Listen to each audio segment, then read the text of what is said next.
morning. Thank you for joining us right here on Amka Kenya, where the hashtag is Amka Kenya. You get a headset right here on the show. A headset right here on the show. Right, and I am Remy Majala. Alan, you are? He didn't introduce himself, by the way. Oh, yeah, I did. Oh, for real? And it was such a dope name. It's a Monday. Right. Right. Hi, Remy. How are you, my dear? I'm How are you amazing. doing? I love the purple. Thank you so much. Looking cute. Thank you. My name is Miss Kahiro. They call me the quirky journalist. All right. Yeah. Well, I'm on set with my Yens for this morning. Please don't call us my Yanks. Please, Alan. It's a fatali. It's 6:01 in the morning. All right. Well, as we're progressing on with this show, later on we also have some talk on Amka Politics. I'll be engaging nominated Senator Gloria Odwoba to discuss the state of the nation and try to understand where we are headed as a country. Amazing. And of course, on Amka Vibe Check, we will be commemorating the World Youth Day. Now, it is happening tomorrow on Tuesday, the 12th. But this morning, we want to highlight young people who are doing phenomenal things when it comes to the leadership front. And we have with us Wesley Jeff. He's a national youth leader. We also do have with us Benihin Walubengo, who's an orator, speech trainer, and author, and Adrian Ndebu, founder Uwezo Girl Up. So they'll be my guests this morning on Amka Vibe Check, speaking about youth leadership and this year's theme on World Youth Day. All right, Remy. And on Trend Talks, we'll be asking a question here. What are your thoughts on the State House Empowerment event? We saw hundreds of youths going to State House for empowerment. So after the 2K, after the Mchele, what next? Amazing. Let's see how that goes. And by the way, did you see Alan at the Luo Festival? I did not, but I hear he was there. This dude was looking all jolly. All right. A Jawa to the world. For the culture, for the culture. All right, well, it's time for us to get on and have a look at our developing story this morning. Now, the National Police Service has announced a nationwide crackdown on traffic offences following a spate of road accidents that have claimed close to 50 lives in just a few days. The fatalities reported in multiple counties were the result of collisions involving buses, private cars, motorcycles, and heavy trucks. Police say the sharp rise in deaths underscores a worrying trend of reckless driving, overloading, speeding, and general disregard for traffic regulations. In response, law enforcement will increase roadside checks, patrols, and enforcement operations targeting high-risk areas and known accident black spots. As part of the intensified operations, officers will be conducting random breathalyzer tests, inspecting vehicle roadworthiness, and enforcing passenger capacity rules. The crackdown will also involve collaboration with the National Transport and Safety Authority to monitor compliance and gather accident data for long-term safety planning. Police have urged all road users to exercise caution and adhere to traffic laws, warning that those found in violation will face immediate legal action. The ultimate goal, authorities say, is to reduce the alarming rate of road fatalities and promote a culture of safety on Kenyan roads. Now, it's good to mention that the Nairobi Police Service also offered heartfelt sympathy to grieving families and expressed hope for the swift recovery of those injured. They reminded the public that most crashes, from speeding and risky overtaking to overloading and negligent pedestrian behavior, are avoidable if everyone follows the rules. And maybe we could see some tweets on this story. Mm-hmm. Let's see what Kenyans have to say after the presser was released. Indeed. I mean, August was deemed as a, has been rather deemed as a dark month. Right. So social media has a lot to say on this thing. Right. Okay, so Robbins Chaboy says, most of the matatu circles, especially in the countryside, are carrying excess passengers. The police on the road are just but collecting bribes and letting them go. So if you want us to believe you, instruct your traffic officers to arrest matatus carrying excess passengers. That's some feedback from Robbins Chaboy. We also have a tweet from Road Safety Awareness Initiative Kenya. Road safety is everyone's duty. Let's embrace the safe system approach, safe roads, safe speeds, safe vehicles, safe users, and swift post-crash care. No loss of life is acceptable. Together, we can make our roads safer. Right. All right, very well. Of course, August is not necessarily the best of months. It has been deemed as a dark month. And for those who've lost their lives, our hearts goes out to them. May their soul rest in eternal peace. Now, on 5 other things that you need to know this morning. In a dramatic Group A clash, Kenya stand two-time champions Morocco 1-0 at Moi International Sports Center in Nairobi, even as they played the entire second half with 10 men after a red card. The only goal came from Ryan Ogam in the 42nd minute, and despite Morocco's pressure, the hosts held a fun and a display of tactical discipline credited to coach Benny McCarthy, who drew on lessons from Mourinho's style defensive resilience. This result lifted Kenya to 7 points from 3 matches, bringing them on the cusp of a historic quarter-final berth in their CHAN debut. Right, this was historic for Kenya. Right, and the people in there, oh wow, it was a whole crowd. I love that Kenya. You know, tunajitokeza kwa mambo zina, you know, important things. Right. Right. Let's have a look at what is being said on the streets of social media. Do you have something there? Twitter, pale X. Kenyans are most definitely excited about this. I haven't had a chance to make my way to the stadium, but at I least also haven't, Alan. Me have to too, be Remy. watching We it. had said to Naenda, what is happening? You guys, I wasn't well, unfortunately. I would have loved to go. I promise. I even said it with my chest. Yeah. That come Monday, I will go. But man, before this thing is entirely over, Right. I have to show up. The Well, the needs next to be match is on 17th. They're playing against Zambia.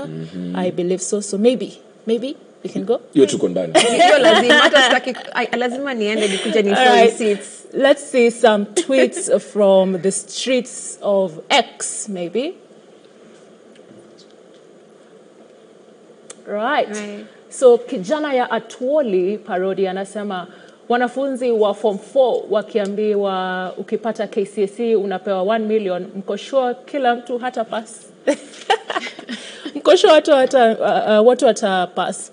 Because it feels like, you know, the 1 million imewapatia a boost. Yeah. That was good motivation. I mean, I We are a at, lot of yeah? good yeah, motivation. that was very good motivation. We are at 2.5 million now. What do you Amazing. mean? And what did that Benny McCarthy say? The Mourinho 10. Oh, yeah. So, you 10 know, man. for the past 2 games, we've played with 10 men after getting the red card. So, Right. Mourinho is a coach known in the EPL for being very defensive. Like, especially when you're playing tough teams, once you get that goal, he can defend the whole match and does it so well. So that's where he got that particular style from, and he's saying he drew it from the Mourinho defensive style. He's known for that. All right. There's someone who said 10 million, 1 goal, 1 million. Amen. That's what we are working with now. There's another bit of that statement that I don't want to Hey, let's not do that. I have a feeling I know which I don't want to add on that. Right, okay. During his visit to the United States, former Deputy President Rigathi Gachagua openly challenged the Kenyan government to arrest him upon his return, dismissing Interior CS Kipchumba Murkomen's calls for him to record a statement with the DCI. Speaking at a Diaspora town hall in San Francisco, he said he would publicly share his flight details so that whoever is interested in arresting me can go ahead and do it. Gachagua also claimed that matters related to the allegations against him were being handled by the U.S. Senate, not Kenyan authorities, claiming the threats of arrest as politically motivated. The defiant remarks came after his controversial statements during the U.S. tour, in which he linked President William Ruto to acts of terrorism. Gachagua insisted he would not be intimidated and argued that speaking out about corruption and wrongdoing should not be treated as a crime. His comments have further heightened tensions between him and the government, setting the stage for a politically charged return to Kenya that could test both his political resilience and the administration's response. Right. And it's also important to mention that in his speech, he pointedly accused Murkomen of hypocrisy, noting the CS once negotiated with Al-Shabaab to secure the release of abducted chiefs. which is a sign, according to him, he says, that Murkomen knows much more about the militant group than he claims. Wow. Interesting revelations. Very, very interesting. Yeah. Let's see, Akirudi, what will happen. Indeed. Right. Alan. Right. Well, let's take it away and move on. Chief Justice Martha Koome will today lead an engagement between the Supreme Court of Kenya and the Federal Supreme Court of Ethiopia, which is in the country for a judicial tour study. The Ethiopian's delegation's visit is aimed at observing and learning from Kenya's judicial system, including court management practices, case handling processes, and strategies to enhance judicial independence and access to justice. The Federal Supreme Court of Ethiopia's study tour forms part of broader efforts to strengthen institutional capacity through knowledge exchange and the adoption of best practices that can be adapted to Ethiopia's legal framework. Such tours often involve discussions on technology in court processes, alternative dispute resolution, transparency, and efficiency in judicial work. By fostering collaboration between the two top courts, the engagement is expected to promote cross-border legal cooperation and enhance public trust in the justice systems of both countries. Right. Let's see how that turns out. Right. Eventually, when it will be happening, of course, we'll be giving you more on that report today as it happens. Okay. Right. Now, Parliament has initiated stakeholder consultations concerning the proposed privatization of KPC following cabinet approval on 29th July 2025. The process will be conducted jointly by the Committee on Energy and the Committee on Public Debt and Privatization. The National Treasury plans to raise an estimated 100 shillings billion from the transaction, aiming to channel the proceeds towards funding critical public services, infrastructure projects, and reduction of national debt.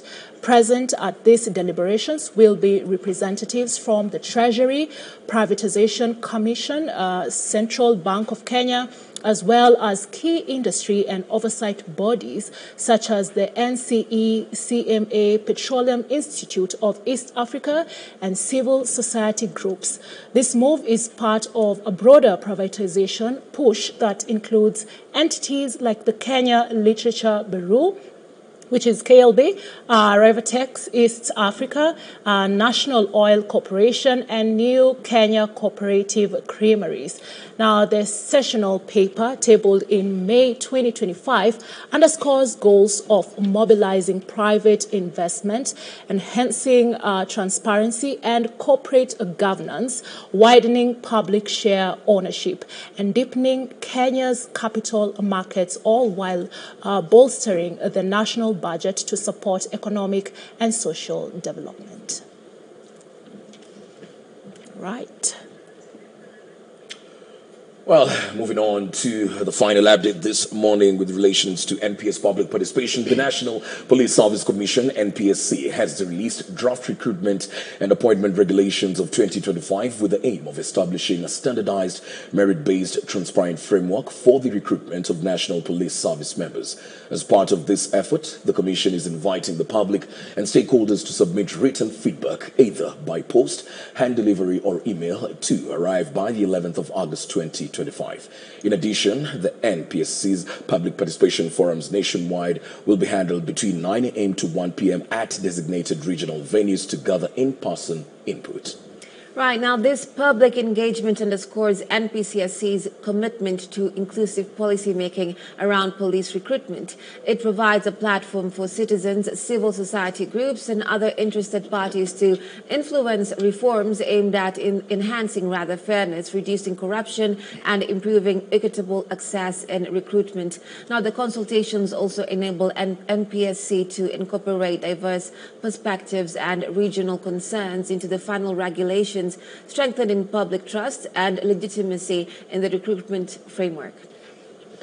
Right, there you go. Those are the 5 things that you need to know this particular morning. And of course, gentleman and lady, we have a question of the day, in which, of course, is in relation to the story that we highlighted for you this morning. That is on Gachagwa's tour of the U.S., where, dares the government to arrest him if they will, upon his return to Kenya. And what we're asking is what is your take on government threats to arrest former DP Rigathi Gachagua upon his return? What is your take on government threats to arrest former DP Rigathi Gachagua upon his return? We'd like to get your feedback as the show goes on. Alan? Very well. Of course, we are looking at that. What is your take on government threats to arrest former DP Rigathi Gachagua upon his return? I'm not too sure if this would be the right move to be taken, because it could very well catapult the one and only Rigathi to a place he probably has planned for this as well. So Exactly. we get to see how President William Ruto is going to handle this. I'm not sure anything will be taken. Remember, the DP, Kithure Kindiki, as well as the CS for Interior, have actually called for the DP, or the former DP rather, to record a statement when he jets back into the country. Gachagua says, Exactly. no problem, I'll provide my itinerary. You know when I'm arriving, so even let me know. down to the flight detail. Yeah, you will know. I'll let you know. Let's see what people are saying. James Mwangi from Nairobi. It's worrying when arrests are announced before investigations are concluded. It's worrying when arrests are announced before investigations are concluded. Right, we also do have Samuel Kibet from Eldoret who says this could set a dangerous precedent where political differences lead to legal harassment. Well, Samuel there with an interesting perspective. Well, we'll see. I'm not sure the former DP will be arrested, but of course we'll get to see how that progresses on. It's time for us to have a look at what is making headlines on our dailies this morning. See what we are having on our dailies. And joining us this morning to also help us delve deeper into this conversation is Michael Agwanda, who's a governance analyst and expert. Michael, good morning to you. Good morning, Alan. I'm doing well. Yourself? Michael. How's the weekend? Good morning, Kemi. Your weekend was well? Very well. Just one thing that perhaps took me a little bit aback is the fact that I was in the village. Yeah.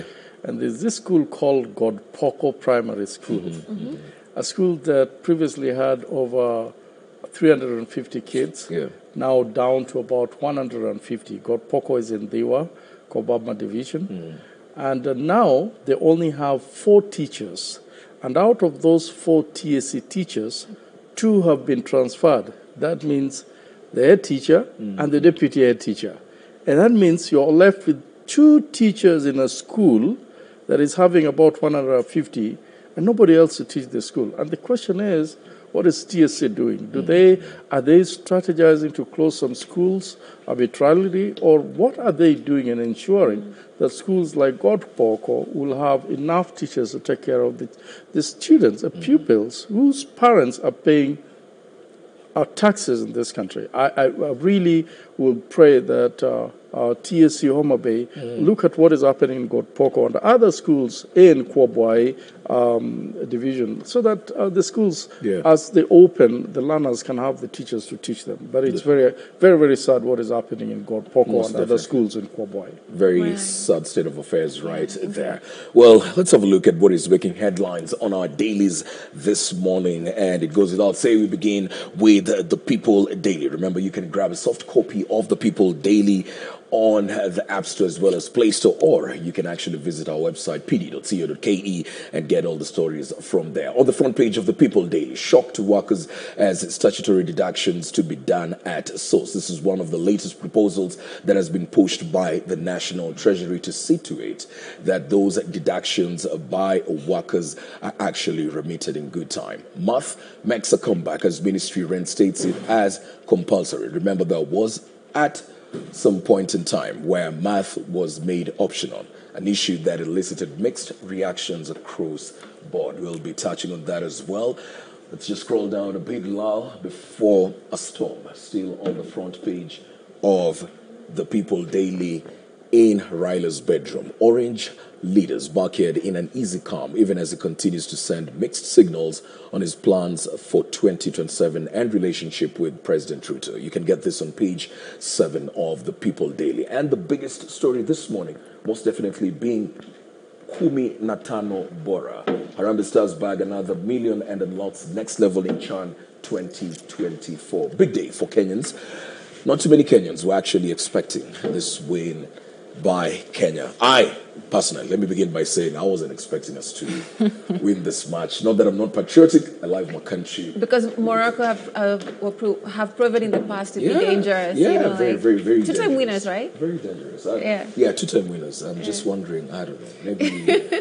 Were you sure we're going to win this match? You know, one of the things that it's beautiful is that Kenya is celebrating this win in their own land. Yeah. And it couldn't have happened at a better time. People are really associating the win and the vigor, the skill. They're associating the determination and the skills that are coming with it with the 1 million promise. I really don't think that's a motivation. My first motivation is that crowd I see in that stadium. It's unbelievable. It's static and it is really sounding to be what Kenyans are, supporting their own sons, on that field. So I really feel that getting out there and supporting our team is probably one of the highest moments of support we could give these guys. Of course, the incentives are coming out there. Do you think they would have played? Do you think they'd have played this well if that incentive from the president wasn't there? It is actually possible that they will have done that. Looking at the crowd that they have out there, I mean, the support is overwhelming. If that support was not there, I can tell you, even with 1 million, they will be looking at the field. And if everybody else, or maybe a half of the field, was not supporting them, they will be like, man, we're not sure whether we're going to do this Michael, or not. it also would be embarrassing to lose when you're, at your home. I like that, Remy. Really embarrassing, embarrassing. I mean, look at Uganda, like the first match that they played. They didn't do too well. Yeah. And yet Tanzania, Kenya, we were out here like raining, So, yeah, the start was very nice. The start was very nice. Getting a one goal at the start was beautiful. And the draw after that, and then another one goal win. And then besides that, you also have, suspension or red card, but there's few in the field, but they still get a goal. That's something we need. Look, we have to involve ourselves seriously on what is called sport talents. And this begins when the kids are younger. That's what is happening in Mexico. That's what is happening in all these countries that we know that are producing world best footballers. They started and they train these kids. You know, the idea of when footballers in Europe or, are walking into pitch and they have the young kids and they're holding their hands, and that just means we are trying to pass the baton to you. And that it's not just by saying like, when you grow up you're going to be like me, but it's also encouraging them to train as hard as possible, to be in that field, to see their mentors playing and winning the games. And that's what we need to do. Sport was great. Just a few years back, we used to have something called Kikoso in this country. And Kikoso was companies coming together and competing against each other. And there were funds for that. The question is, why did we eat that fund? Because now I don't see Kikoso. When I was growing up, I think I used to look forward to Kikoso than anything else, because everybody would be in town. And then what they used to do is they would put it in different towns every single year. And that encouraged people to see how volleyballers, footballers, netball, and hockey guys are coming into town, and you'll just be like, man, I want to be like these guys in future. We got to train our young ones on what we call sport talent. Most definitely. Of course, at this point, we want to take a short break right here on Amka Kenya. Remember, the hashtag is Amka Kenya, where you get a headset when we get...